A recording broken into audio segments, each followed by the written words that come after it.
capítulo 2, a gente já ministrou isso daqui, mas nunca dessa forma aqui.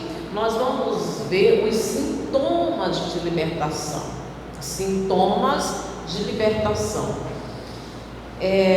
A Bíblia declara que todos nós estávamos debaixo de maldição. Debaixo de maldição.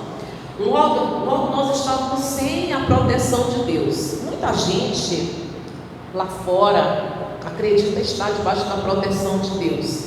E quando sai para ir para as festas e ficar até a madrugada, até pela manhã bebendo, na orgia, na prostituição, na promiscuidade e toda sorte de pecado, eles até fazem isso daqui, pede a proteção de Deus, pede para que Deus acompanhe eles, e aí eles vão lá, para a balada, para o risca-faca, para onde tem a bagunça. E eles acreditam que tem a proteção de Deus, mesmo estando preso nos vícios das drogas, da prostituição, toda sorte de vícios e de pecados da carne, de toda sorte de manifestação da carne. E nós também estávamos presos, porque alguns aqui eram idólatras, outros não tem nenhum pecado propriamente dito, mas vivia preso na enfermidade, na mágoa, no ódio, na ira, no nervosismo. Tem pessoas que outrora eram muito nervosas e qualquer coisa passava mal, qualquer coisa tinha que tomar água de açúcar. Irmãos, são uma série de manifestações da prisão, manifestações demoníacas, diabólicas, de possessão, ou mais comum, de opressão. De opressão, por quê? Porque em maioria não chegaram na igreja e manifestaram com o demônio, mas tinha uma opressão maligna, um vazio, às vezes uma choradeira, uma vontade, pensamentos suicidas. E se for nomear todas essas coisas, não é agora que a gente termina, mas nós também estávamos debaixo da maldição e do domínio do diabo. Qualquer pessoa, como você sabe, o Egito, ele representa o mundo. O Egito representa o mundo. E qualquer um de nós que estávamos no Egito, que estávamos no mundo, nós fazíamos coisas que desagradavam a Deus, e ainda assim a gente acreditava que tinha a proteção de Deus, que amava a Deus e que éramos amados por Ele sim, mas amar a Deus nós não amávamos. Amar a Deus nós não amávamos. Tiro por experiência própria. Muitas vezes eu achava que eu amava a Deus e eu não o conhecia, porque eu conhecia de ouvir falar de pessoas que também não conheciam. Falavam algumas coisas de Deus e eu nunca procurei conhecê-lo através da palavra de Deus. Nunca procurei examinar, estudar as Escrituras e descobrir mais de Deus. Não procurava fazer isso, embora eu achava que eu amava a Deus. Mas, como diz a palavra de Deus, Ele nos transportou do reino das trevas, Ele nos tirou do reino das trevas, do domínio do diabo, do Egito, nos transportou e nos trouxe para o reino do Filho do seu amor. Aí a gente começa a entregar a nossa vida para Deus e a aceitar Jesus como Senhor, não como Salvador, como Senhor. Qual é a diferença, pastora? É que se Ele é Senhor da nossa vida, consequentemente Ele é Salvador, e a Bíblia diz que nós devemos confessar Jesus, não é como Salvador, é como Senhor. Porque se Ele for Senhor, Ele é maioral, Ele é o governante, Ele é o rei, Ele é o dono. Essa palavra Senhor, a origem dela, a origem da palavra Senhor em hebraico, ela começou a ser usada, Kyrios, que é o original, ela começou a ser usada pelos escravos que chamavam os seus donos de Kyrios, que significa Senhor.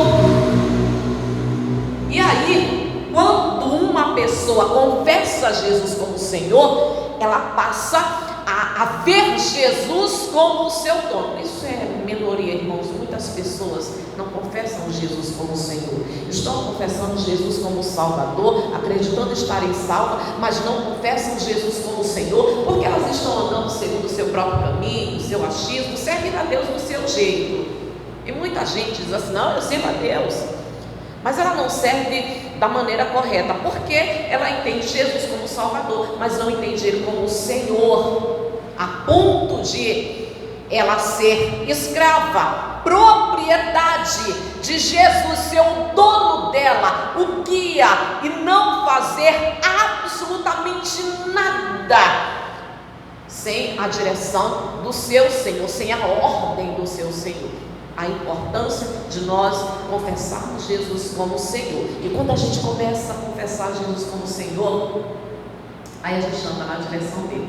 Mas esse processo de sair do mundo para o reino do Filho do amor de Deus, esse processo de sair do Egito até chegar o reino de Cristo, a gente passa pelo deserto. É muito normal acontecer o que nós vamos ler agora. No capítulo 2, no versículo 23, diz assim: olha, decorrido muitos dias, morreu o rei do Egito. Os filhos de Israel gemiam sobre a servidão, e por causa dela clamaram, o seu clamor subiu a Deus. Ouvindo Deus o seu gemido, lembrou-se da sua aliança com Abraão, com Isaque e com Jacó. E viu Deus os filhos de Israel e atentou para a sua condição. Que condição era essa? Condição de escravos, condição subhumanas. Você vê que no versículo 23, eles gemiam, eles clamavam, eles estavam em situação de aflição, de aperto. Antes de continuar a pregação, vou fazer uma pergunta e você não me responde com a boca, tá? Mas só aí no teu pensamento, no teu coração, você responde. Não precisa nem sequer fazer algum tipo de movimento com a boca, mas no teu coração você responde.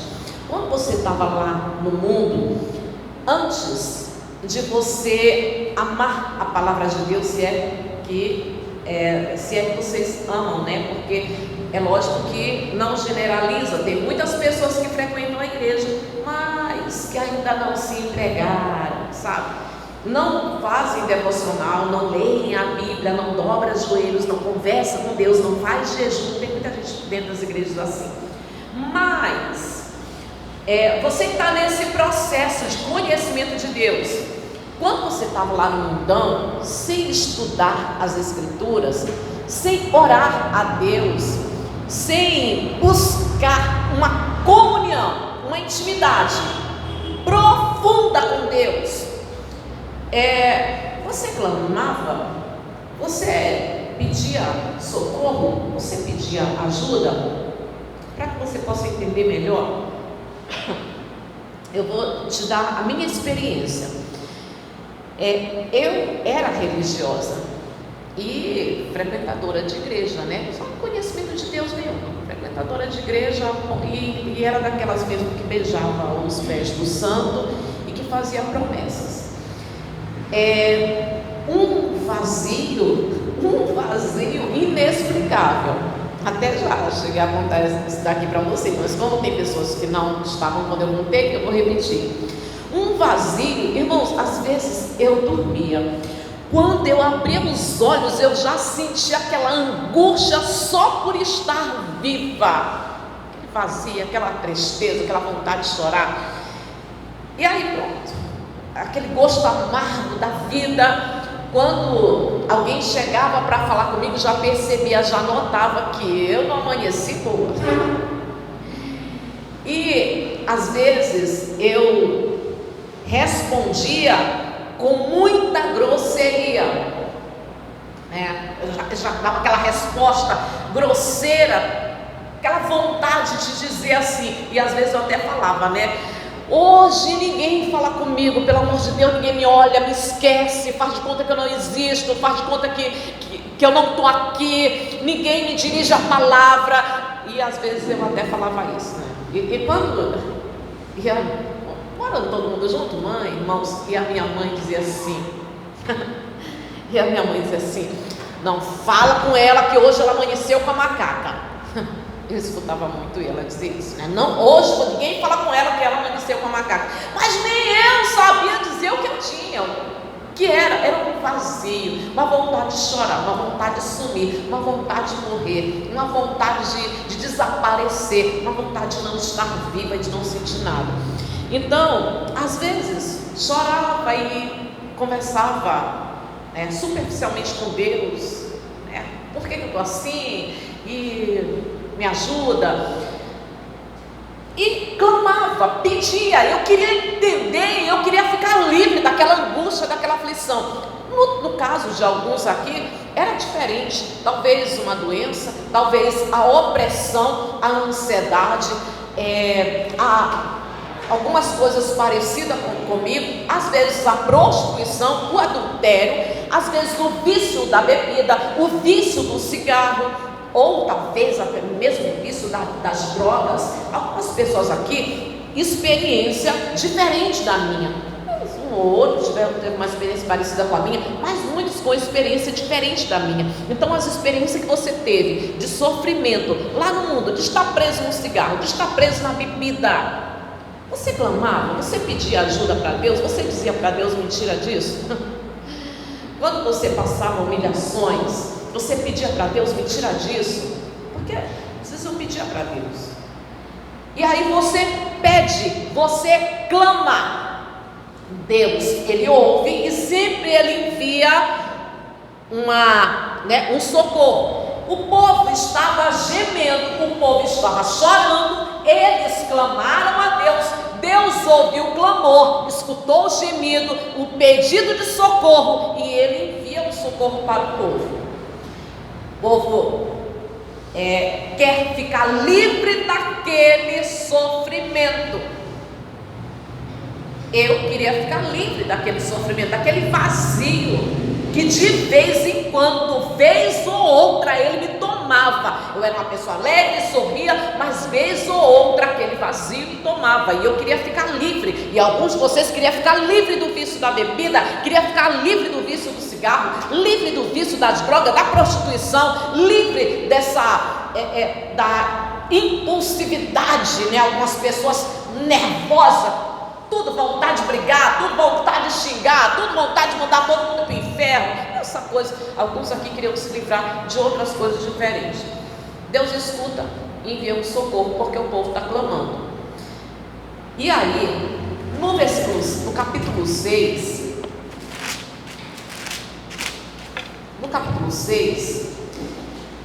Deus atende o povo e envia livramento, e envia socorro. No 2, falou mais Deus a Moisés e lhe disse: eu sou o Senhor, apareci a Abraão, a Isaque e a Jacó como Deus Todo-Poderoso, mas pelo meu nome, o Senhor, não lhes foi conhecido. Também estabeleci a minha aliança com eles, para dar-lhes a terra de Canaã, a terra em que habitaram como peregrinos. No 5, ainda ouvi os gemidos dos filhos de Israel, os quais os egípcios escravizam, e me lembrei da minha aliança. Esses 5 aqui, irmãos, olha só, ainda ouvi os gemidos dos filhos de Israel, quais os egípcios escravizam. Só comentar uma coisa rapidinho. Os egípcios estavam escravizando os filhos de Israel. Como vocês sabem, a família de Jacó entrou, cerca de 38 pessoas entrou no Egito, tinham privilégios por causa de José, que era o segundo do Egito.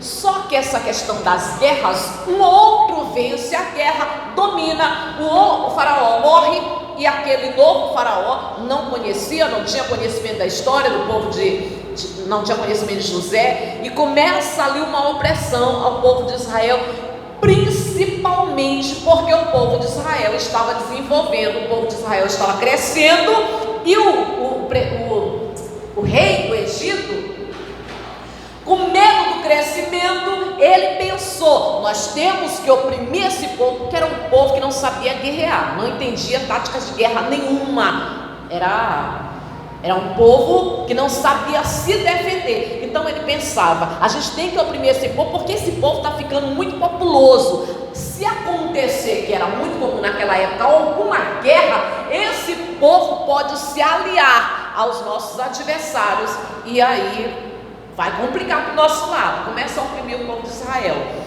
E Deus diz assim: eu ouvi que eles estão sendo escravizados pelos egípcios. Se o mundo é representado pelo Egito, quem é representado pelos egípcios? Porque os egípcios, eles humilhavam, eles castigavam, eles batiam, eles chicoteavam, faziam com que o povo, os hebreus, caíam de joelhos só de apanhar, nunca construindo nada para si, construindo palácios, casas para o Egito e para Faraó, fabricando tijolos e apanhando o tempo todo. Mas até chegar a esse ponto, eles estavam apenas escravizados, sem construir nada para eles não tinham nada, só construindo para o Egito. Os egípcios os humilhavam. Você já ouviu falar que na macumba, quando alguém desobedece os guias, essa pessoa apanha? Você já ouviu falar que em alguns terreiros existe uma pedra e que os guias, se eles forem desobedecidos, se eles se aborrecerem com alguém, eles fazem com que essa pessoa bata a mão na pedra até a mão ficar machucada? E de outras formas, às vezes a pessoa manifesta, perde o sentido e ela começa a se jogar, começa a se machucar à toazinha, porque ela contrariou os guias. Os egípcios podem ser representados pelos demônios, que induzem as pessoas a fazer coisas erradas. Como vocês sabem, existem milhares, legiões e legiões dele. Foi terça parte dos anjos que caíram com Satanás. Muito bem representado pelos egípcios, os demônios, oprimindo o povo e escravizando o povo. Como vocês sabem, tem pessoas que acordam, irmãos, olha só, tem gente, não é povo não, aqui em Tibira eu já vi muito isso.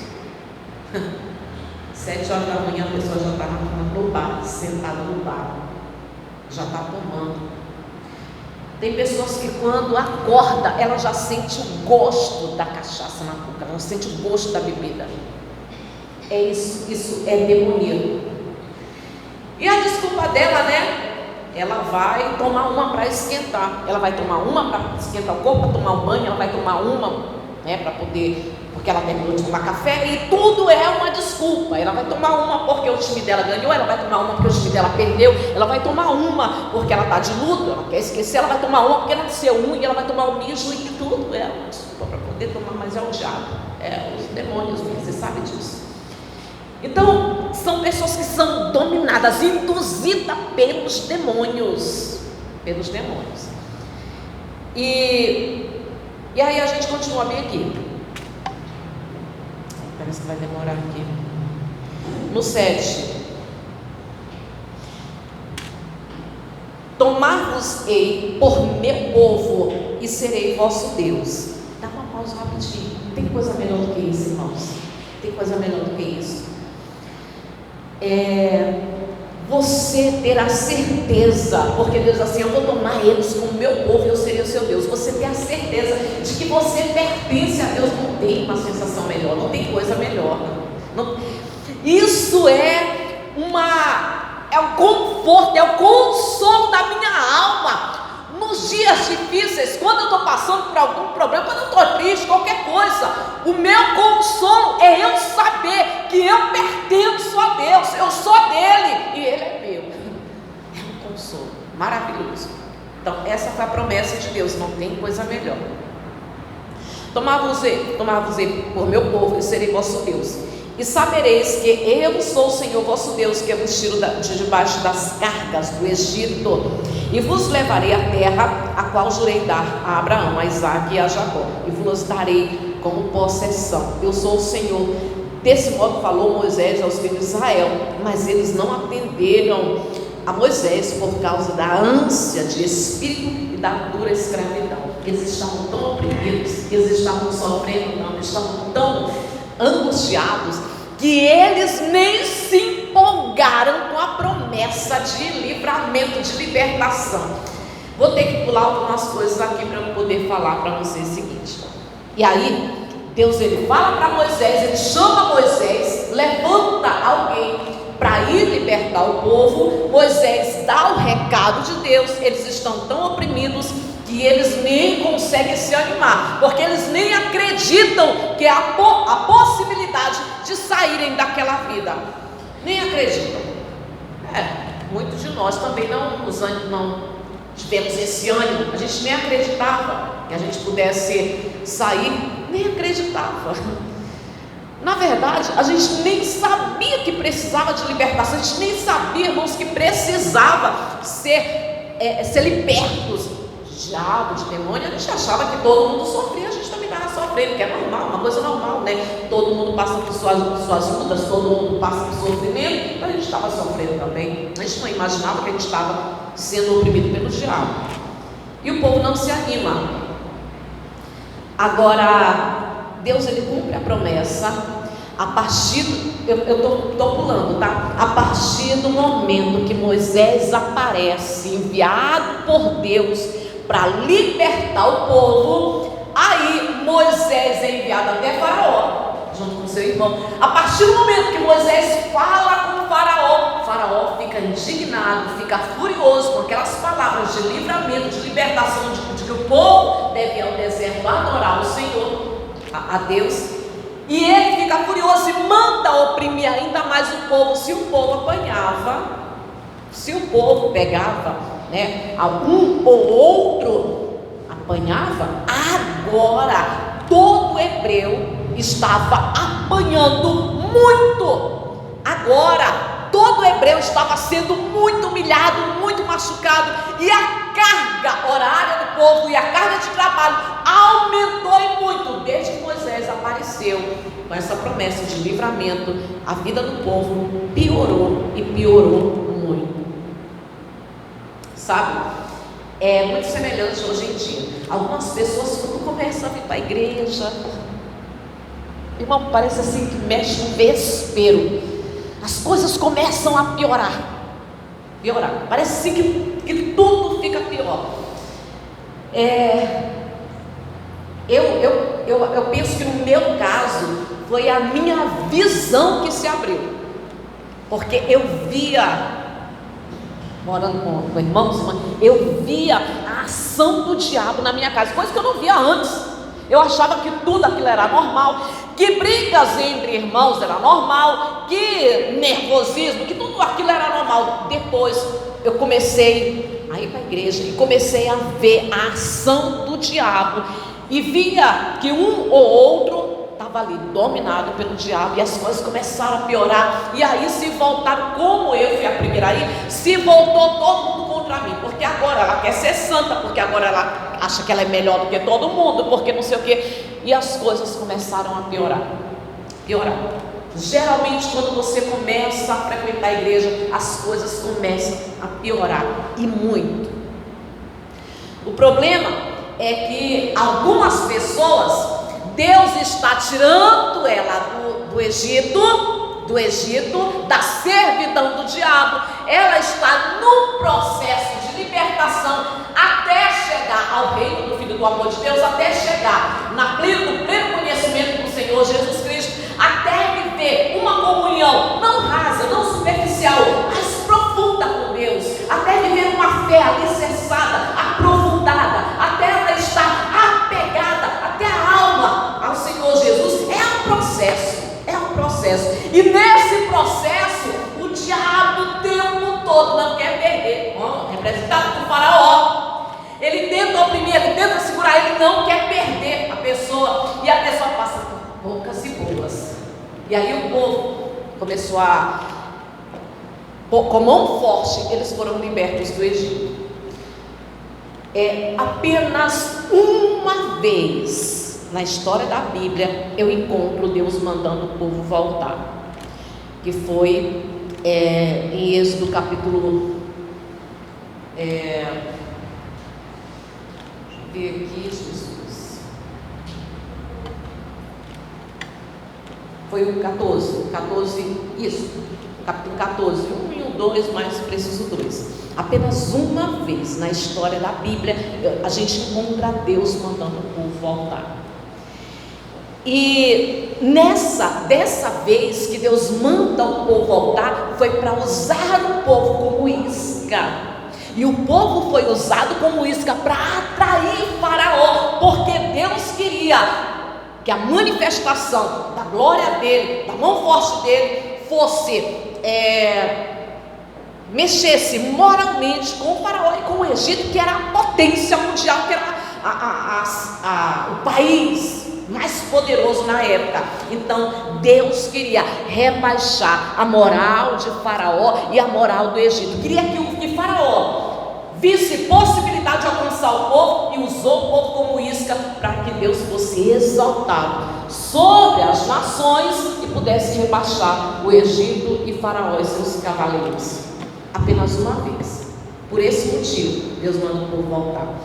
Nesse processo entre poucas e boas, caminhando pelo deserto até chegar à terra prometida, até chegar o lugar de descanso, deixa eu repetir, o lugar de descanso, até chegar ao lugar de descanso. Qual é o lugar de descanso, irmãos? Qual é o lugar de descanso? Para mim e para vocês, não é o sábado. O lugar de descanso se chama Jesus Cristo. Até chegar ao lugar de descanso, vinde a mim todos vós que estão cansados, oprimidos, sobrecarregados, aonde você tem uma comunhão estreita com Jesus até chegar. As pessoas passam por poucas e boas, e o povo passando por poucas e boas, o povo começa a querer voltar.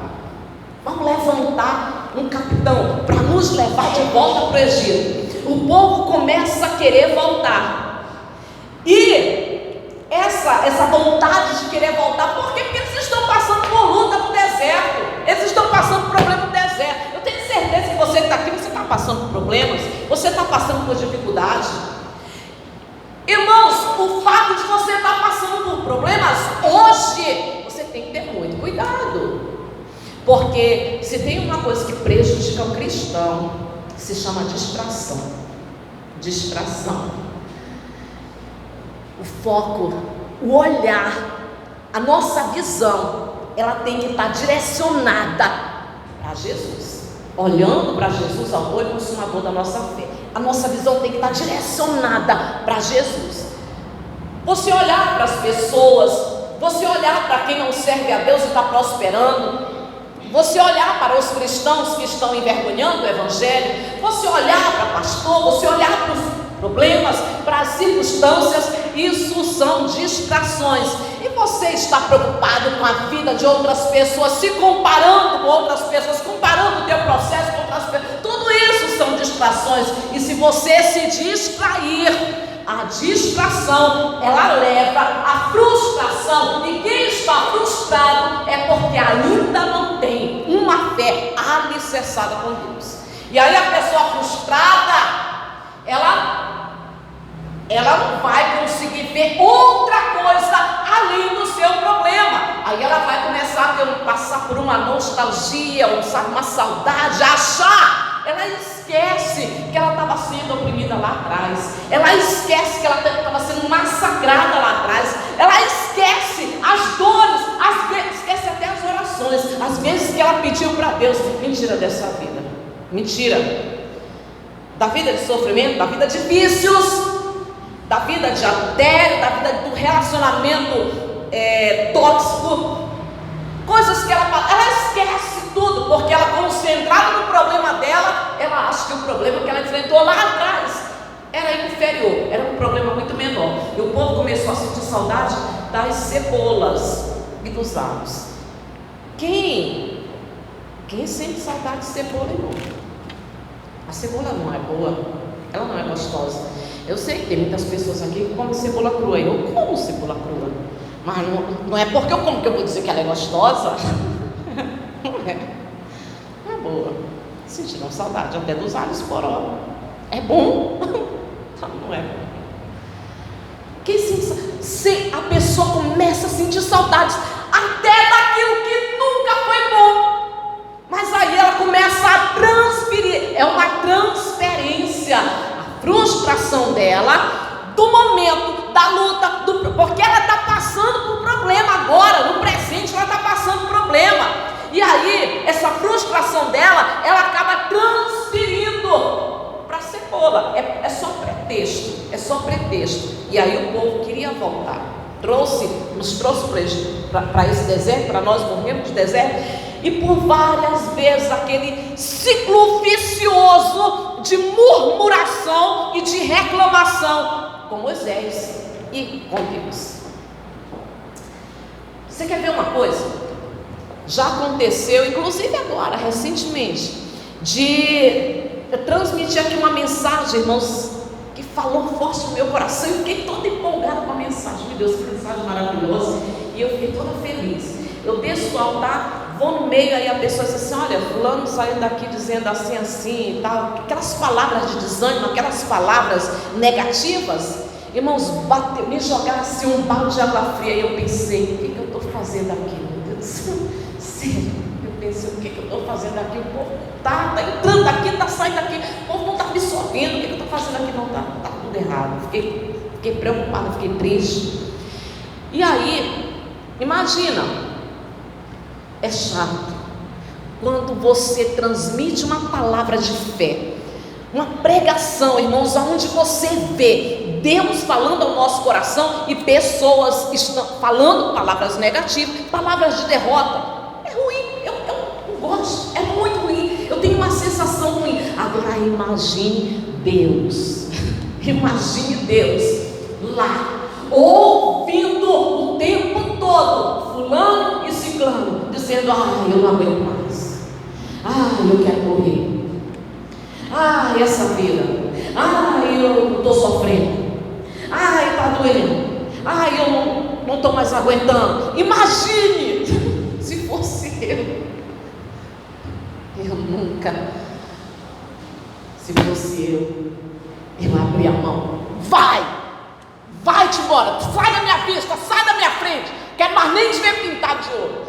Olha como Deus é misericordioso, porque tem gente que é assim, irmãos, fica enchendo os ouvidos de Deus. Antigamente encheu os ouvidos de clamor: me ajuda, eu não aguento mais essa vida, Senhor, me tira daqui, é uma confusão nessa casa, e eu estou passando